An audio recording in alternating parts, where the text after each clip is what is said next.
प्रिय विद्यार्थियों, आज हम देखने जा रहे हैं कि हमने अर्धमूलानुपाती सूत्र जो निकाल लिया है उसके आधार पर हम किस तरह से नाभिकीय स्थायित्व की व्याख्या करते हैं।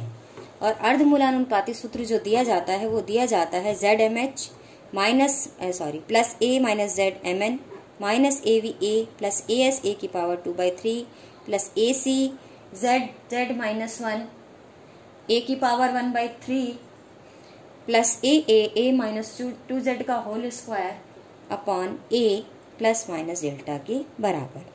अब चूंकि मैं स्थायित्व की बात कर रही हूँ तो निश्चित द्रव्यमान संख्या मैंने अगर मान लेती हूँ तो स्थायी नाभिक के लिए मुझे जो प्रतिबंध मिलेगा वो मिलेगा del mZA upon del Z is equal to 0। ये हमारी डिफरेंशियल का रूल है कि फर्स्ट अधिकतम के लिए मैक्सिमा का या मिनिमा की जब हम बात करते हैं तो फर्स्ट डिफरेंशियल 0 होता है। अब यहाँ से अगर हम, चूंकि मुझे Z के साथ डिफरेंशियल करना है और Z के साथ क्यों कर रही हूँ, क्योंकि परमाणु क्रमांक बदलने से ही नाभिक बदल जाता है। हमारी जो पीरियोडिक टेबल है वो परमाणु क्रमांक पर आधारित है। किसी भी तत्व के लिए अगर परमाणु क्रमांक बदलता है तो वो तत्व बदल जाता है।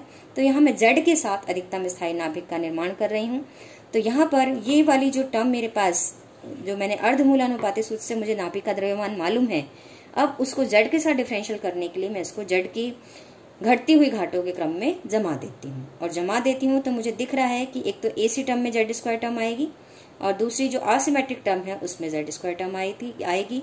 तो इसको सॉल्व करने पर मुझे मिल जाता है Z square AC into A की पावर, ये पावर ऊपर चली गई तो पावर 1 माइनस 1/3 प्लस ये हो जाएगा आपके पास, यहाँ पर जो Z स्क्वायर की टर्म आएगी ये 4Z स्क्वायर के साथ आएगी और नीचे आपके पास A है तो ये हो जाएगा प्लस 4A की पावर माइनस 1।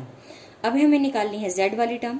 तो Z वाली टर्म यहाँ MH के साथ है, यहाँ पर यहाँ MN के साथ है, यहाँ पर ये AC के साथ है और यहाँ पुनः ये AA के साथ आएगी। तो इन सबको संयोजित करने पर मुझे मिल जाता है MH minus MN minus AC की पावर माइनस 1/3 और माइनस 4AA के बराबर। अब यहाँ पर हम वो टर्म निकाल रहे हैं जो कि Z पर निर्भर नहीं है। तो किस पर निर्भर है? A पे निर्भर है। तो A पे निर्भर टर्म मेरे पास यहाँ MN में है, AV में है, AS में है। और यहाँ पर अगर मैं देखूँ तो ये कोई भी टर्म केवल A पे निर्भर नहीं है। एक Z स्क्वायर वाली टर्म थी, एक Z वाली टर्म थी। इसमें चूंकि 3 टर्म है, इसमें एक तो Z स्क्वायर वाली टर्म है, एक Z वाली टर्म है और एक तीसरी केवल A वाली टर्म है। तो केवल A वाली टर्म को जब मैं लेती हूँ तो ये A स्क्वायर अपॉन A से सिर्फ ये A बच जाता है, जो A मैंने बाहर ले लिया है। तो अंदर ब्रैकेट में पर्पस इसका कॉफिशिएंट बच जाता है और इसका कॉफिशिएंट होता है MN minus AV plus AS की पावर माइनस 1/3 प्लस AA के बराबर। और ये एक delta pairing term as it is मैंने यहाँ रख दी है।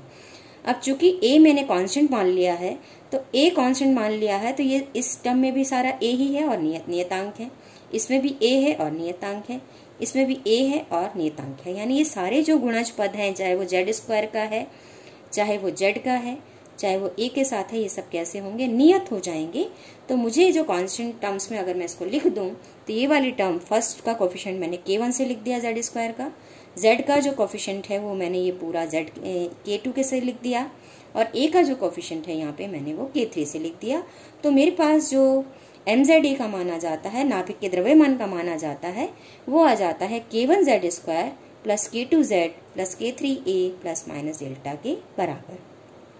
अब अधिकतम स्थायी नाभिक निकालने के लिए, उसका परमाणु क्रमांक निकालने के लिए मुझे चाहिए इसका डिफरेंशियल, मुझे 0 करना है। तो अब मैंने इसका डिफरेंशियल कर दिया है Z के साथ। तो फर्स्ट टर्म मुझे दे देती है प्लस का 2K1ZS, क्योंकि यह मैंने मान लिया कि जब मैं ये मान निकालूंगी तो मुझे जो नाभिक मिलेगा उसका जो परमाणु क्रमांक होगा Z, वो हो जाएगा ZS के बराबर। यानी Z is equal to ZS पर यहाँ पर हम ये मान निकाल रहे हैं जो कि अधिकतम स्थायी नाभिक होगा।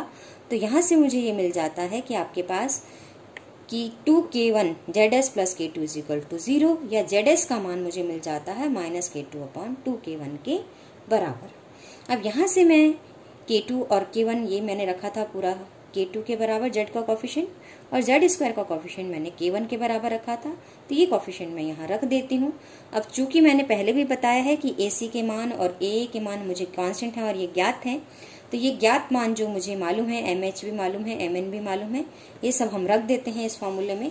तो फाइनली मुझे जो मिलता है स्थायी नाभिक के लिए जो मुझे सूत्र मिल जाता है वो मिल जाता है कि ZS is equal to A plus 0.008 A की power 2/3 divided by 1.98 plus 0.015 A की पावर 2/3।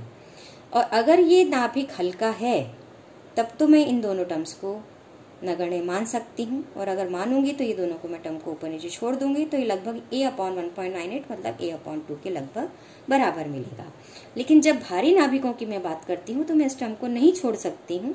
तब मेरे पास, चूंकि आपके पास नीचे वाली टर्म ज्यादा जुड़ रही है तो नीचे वाली टर्म ज्यादा तेजी से बढ़ेगी, और ज्यादा तेजी से बढ़ेगी तो इसका मतलब ZS का मान जो है वो A/2 से कम हो जाएगा। और इसका मतलब क्या है कि जो भारी नाभिक हैं उनमें प्रोटॉनों की संख्या न्यूट्रॉनों की संख्या से कम हो जाती है, और कम हो जाती है। और हम ये अच्छे से जानते हैं कि प्रोटॉनों की संख्या कम होने से प्रतिकर्षण कम होता है और ये नाभिक अधिक स्थायी हो जाते हैं। अब यही चीज मुझे इस फॉर्मूले से भी देखने को मिल रही है। अब यहाँ पर हम एक बार पुनः देखें तो mZA का मान मुझे K1Z² plus K2Z² plus K3 plus A मिला है। तो यहाँ पर अगर मैं देखूं जो मेन वेरिएशन है वो Z² के साथ है, तो ये जो इक्वेशन है एक तरह से परवलय के समीकरण मुझे मिल रहा है। तो विषम नाभिक के लिए अगर मैं देखूं, अगर A विषम हो तो उसके लिए हमने देखा था कि एक डेल्टा का मान 0 होता है, तो मुझे एक ही परवलय प्राप्त होगा क्योंकि ये एक ही समीकरण देगा। लेकिन अगर मैं सम नाभिक की बात कर रही हूँ, सम A के लिए काम कर रही हूँ, तो सम A मुझे दो तरह से मिल सकता है। एक तो सम नाभिक हो, यानी N भी इवन हो और Z भी इवन हो तो A इवन होगा। जब N भी ऑड हो और Z भी ऑड हो तो भी A इवन होगा। लेकिन यहाँ पर डेल्टा का मान पॉजिटिव मिलता है मुझे सम नाभिकों के लिए, और विषम नाभिकों के लिए मैंने देखा है कि डेल्टा का मान नेगेटिव होता है। तो इसका मतलब जो सम नाभिकों के लिए है ये समीकरण अलग होगी, यानी यहाँ प्लस डेल्टा होगा, और आपके पास विषम नाभिकों के लिए समीकरण अलग मान देगी, जिसका यहाँ पे चूंकि क्या होगा माइनस डेल्टा होगा। यानी इसके स्लोप जो है, परवलय का जो आपके पास स्लोप है वो बदल रहा है। तो जो सम नाभिक हैं उनके लिए अलग मुझे मिलेगा परवलय, और जो विषम नाभिक है उनके लिए अलग परवलय मिलेगा। यानी जो सम A है उसके लिए मुझे एक की जगह दो परवलय मुझे मिलेंगे, और इन दोनों परवलयों के मध्य अंतर जो होगा वो दिख रहा है मुझे 2 डेल्टा का होगा। अब ये जो सम नाभिक है, और सम नाभिक के लिए डेल्टा हमने देखा था कि आपके पास पॉजिटिव होता है, लेकिन यहाँ जब मैं इसको अपेयर करती हूँ मास में, क्योंकि ये डेल्टा पॉजिटिव था कब, जबकि मैंने बाइंडिंग एनर्जी की बात की थी, और जब मैं द्रव्यमान की बात करती हूँ तो इसका साइन बदल जाता है तो ये माइनस हो जाता है। और विषम नाभिक के लिए चूंकि ये नेगेटिव होता है बाइंडिंग एनर्जी में, तो द्रव्यमान में ये पॉजिटिव हो जाता है। तो इसका मतलब जो सम नाभिक का जो मेरे पास परवलय है उसका स्लोप कम होगा क्योंकि ये माइनस डेल्टा है, और जो विषम नाभिक है उसके लिए चूंकि प्लस डेल्टा है इसलिए इसका स्लोप अधिक होगा। तो ये परवलय ऊपर बनेगा और सम नाभिक के लिए परवलय नीचे की ओर बनेगा। कब? जबकि A का मान क्या हो, समान हो। ये हमें ध्यान रखना है। समान A के लिए सम नाभिक है तब आपके पास परवलय नीचे होगा, और विषम नाभिक है तो परवलय ऊपर की ओर बनेगा, जैसा कि मैंने यहाँ इस कर्व में दो कर्व यहाँ दिखाए हैं। और ये कर्व आइसोबार के लिए है। ये एक आइसोबार है 135 और ये आइसोबार है, यानी ये विषम A के लिए है, और ये A = 136 यानी कि सम A के लिए है। अब यहाँ अगर हम देखें तो आपके पास इस परवलय का जो न्यूनतम बिंदु मुझे दिख रहा है वो मिल रहा है बेरियम के आसपास। और वो कैसे निकाला गया? जो फॉर्मूला मेरे पास था कि ZS = A + 0.008 A की पावर 2/3 1 + 98 + 0.015 A की पावर 2/3। यहाँ आप A का मान रख सकते हैं और ZS का मान निकाल सकते हैं। तो ये निकटते मुझे मिलता है 56 के आसपास, जो कि बेरियम का परमाणु क्रमांक है।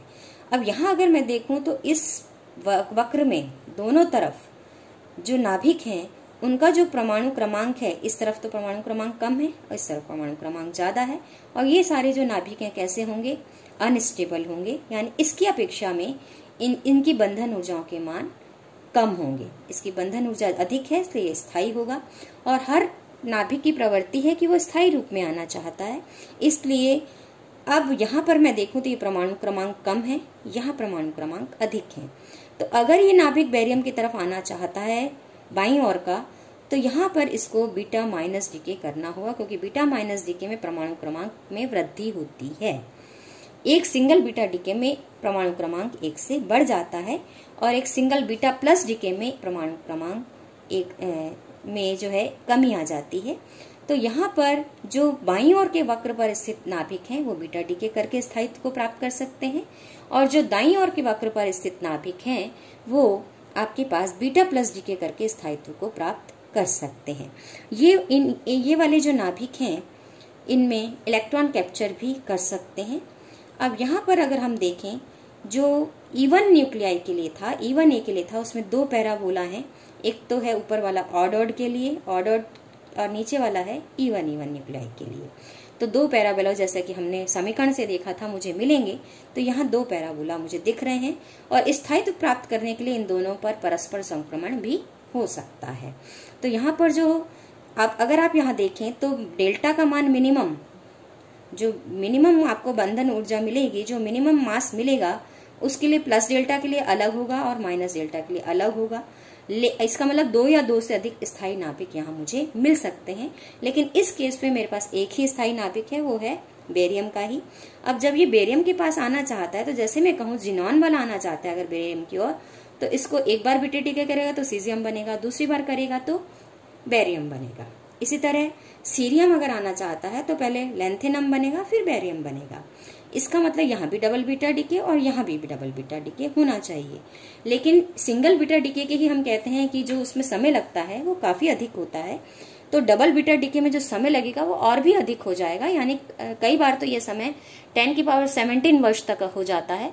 तो इसलिए जो डबल बीटा डीके है उसको एक्सपेरिमेंटली ऑब्जर्व करना संभव नहीं हो पाता है। जो प्रकृति में है वो डबल बीटा डीके को हम अभी तक ऑब्जर्व नहीं कर पाए हैं। इसका कोई उदाहरण हमारे पास, इसका कोई प्रमाण हमारे पास नहीं है।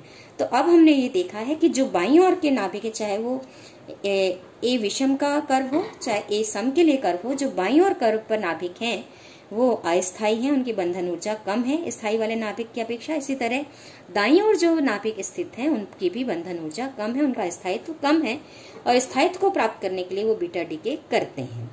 और बीटा डीके जो आपके पास हो सकता है, बीटा माइनस डीके में परमाणु क्रमांक में वृद्धि होती है, बीटा प्लस डीके में परमाणु क्रमांक में कमी आती है। बीटा प्लस डीके की जगह इलेक्ट्रॉन कैप्चर भी हो सकता है। और इलेक्ट्रॉन कैप्चर क्या चीज है कि इलेक्ट्रॉन जो नाभिक में स्थित जो न्यूक्लियन है, वो न्यूक्लियन अपने जो निकट स्थित उसका कोई भी, अगर ये आपके पास यहाँ नाभिक है, इस नाभिक में कोई भी जो न्यूक्लियन स्थित है, यहाँ कक्षाओं में परमाणु में इसके चारों ओर इलेक्ट्रॉन चक्कर लगा रहे हैं। सबसे निकट इसके स्थित के है शेल, और इससे थोड़ी सी दूरी पर स्थित है एल शेल। तो ये नाभिक क्या करता है, नाभिक का जो न्यूक्लियन है वो क्या करता है, इस के शेल या एल शेल के इलेक्ट्रॉन को कैप्चर कर लेता है, उसका प्रग्रहण कर लेता है। और प्रग्रहण करके आपके पास जब इस इलेक्ट्रॉन का प्रग्रहण कौन करेगा, प्रोटॉन करेगा। तो प्रोटॉन जब इलेक्ट्रॉन को ग्रहण कर लेता है तो बदल जाता है आपके पास न्यूट्रॉन में, और साथ में एक पार्टिकल निकलता है न्यूट्रिनो। तो यानी इलेक्ट्रॉन कैप्चर में भी आपके पास प्रोटॉन न्यूट्रॉन में बदल रहा है।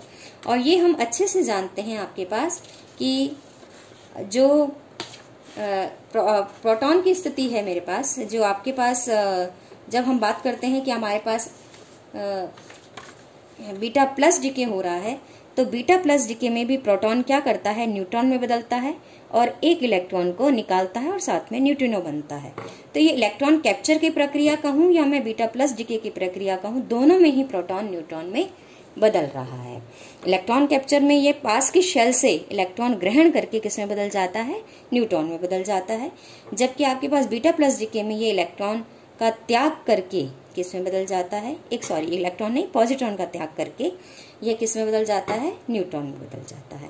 यहाँ इलेक्ट्रॉन का प्रग्रहण हो रहा है, यहाँ पॉजिट्रॉन का उत्सर्जन हो रहा है। ये है बीटा प्लस डीके, ये है इलेक्ट्रॉन कैप्चर।